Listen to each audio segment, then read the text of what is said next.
মতো কারোর ভালোবাসা হতে পারে না।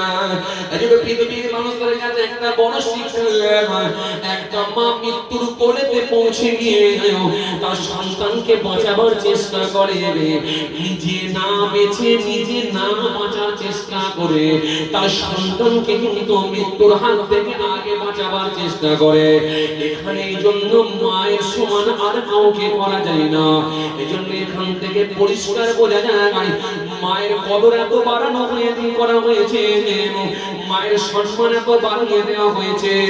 এজন্য রাসূলুল্লাহ বললেন, আমার নবীকে জিজ্ঞাসা করা হলো, হুজুর আমি কার সেবা করব? আল্লাহ নবী বললেন, তুমি তোমার মায়ের করো। এবারে কার করব? আল্লাহ নবী বললেন, তুমি তোমার মায়ের করো। এবারে কার করব? আল্লাহ নবী বললেন, তুমি তোমার মায়ের করো।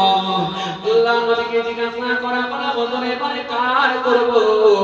আল্লাহ নবী বললেন, তুমি তোমার বাপের করো। এজন্য তিনবার মায়ের কথা বলে দেওয়া হয়েছে। এই জন্য কিতাবের মধ্যে পাওয়া যায়, ওমা জান্নাতুন ওয়া নারুকা, তোমাদের পিতামাতা তোমাদের জন্য জান্নাত, তোমাদের পিতামাতা তোমাদের জন্য জাহান্নাম।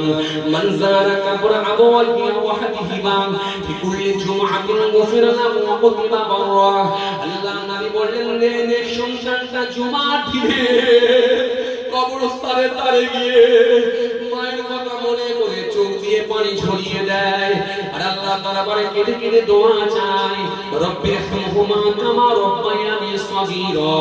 আয় আমার রব, আয় আমার আল্লাহ, আপনি তাদের উপর দয়া করুন, রহম করুন। শিশুকালে তারা যেরকম ঠিক আমাদের উপর দয়া করেছিল, রহম করেছিল, যখনই ওই সন্তানটা এরকম ভাবে কেঁদে কেঁদে কেঁদে কেঁদে আল্লাহ দরবারে দোয়া চাইবে, আমার আল্লাহ সহ্য করতে পারেন না, আমার আল্লাহ স্ত্রী থাকতে পারেন না, ওই ছেলেটার চোখের পানিকে কবুল করে নিয়ে তার মা বাপের রূহে সওয়াব আল্লাহ পৌঁছে দিয়ে থাকে। আর ওই ছেলেটাকে আমার আল্লাহ কবুল করে নিয়ে নেক বান্দাদের মধ্যে শামিল করে নেয়। কথা কিছু বুঝতে পারছেন? জি। মা, মায়ের নিয়ে আমি একটা ক্যাসেটে ওয়াচ করেছি, আপনারা জানেন, হয়তো অনেকে শুনেছেন, শুনলে বুঝতে পারবেন। মা, শুধু মায়ের গুরুত্ব, মায়ের আল্লাহ যে মাকে এত বেশি আল্লাহ প্রাধান্য দিতে বলেছেন কেন, নবী প্রাধান্য দিতে বলেছেন কেন, সে বিষয়ে আমি ডিটেইলস আলোচনা করেছি পূর্বের ক্যাসেটে। আপনারা শুনলে বুঝতে পারবেন যে মায়ের একটা সন্তানের উপরে তার মায়ের ভালোবাসা থাকে কতটা। চলে আজকের আলোচনা আমি বিষয়বস্তু যেটা রেখেছিলাম সেটা